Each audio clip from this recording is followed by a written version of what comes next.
अभिनेत्री आर्या आंबेकर की गायिका आर्या आंबेकर, या प्रश्नावर आर्याची काय रिॲक्शन आहे चला पाहूयात. 6 जानेवारीपेक्षा ॲक्टिंग करण्याच्या आधीची आर्या आणि आत्ताची आर्या ह्याच्यातला फरक सांगते की फिल्म काय असते आणि त्याच्या पाठी किती लोकांचे केवढे कष्ट असतात हे ह्या कशाची कल्पना नव्हती.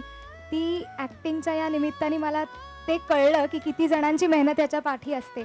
आणि हे सगळे आत्ता जे आकडे डिस्प्ले होत होते ते बघताना मला ते सगळं आठवत होतं की किती जण किती मेहनत त्याच्यासाठी करत होते.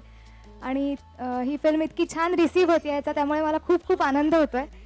आणि एक जसं तू म्हणालास की डिफरन्स आधीची आर्या आणि आत्ताची आर्यामधला हा सगळ्यात मोठा डिफरन्स आहे की मला ॲक्टिंगची भीती होती आणि मला ॲक्टिंग जमेल की नाही असं मला नेहमी वाटायचं. आणि यासाठी मला वाटतं सतीश सरांचे सगळ्यात जास्ती आभार. कुठे सतीश सर की त्यांना माहिती होतं की मला काही एक्सपिरियन्स नाही आहे ॲक्टिंगचा, तरीहीसुद्धा माझ्यावर जो विश्वास दाखवला.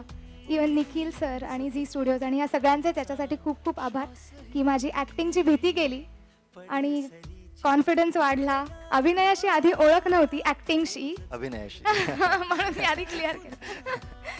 आणि त्यामुळे कळायचं नाही मला की मी काही ह्याच्यात करू शकेन की नाही. पण आत्ताच जो काही परिचय झाला आहे ॲक्टिंगच्या फील्डशी तो मला आवडतो आहे ॲक्टिंग अभिनय करायला. सो आवडेल दोन्ही. तुझ्याकडे तुला मागणे, जरा जरा हसून बोलणे, जरा जरा जादू तुझी, जरा मना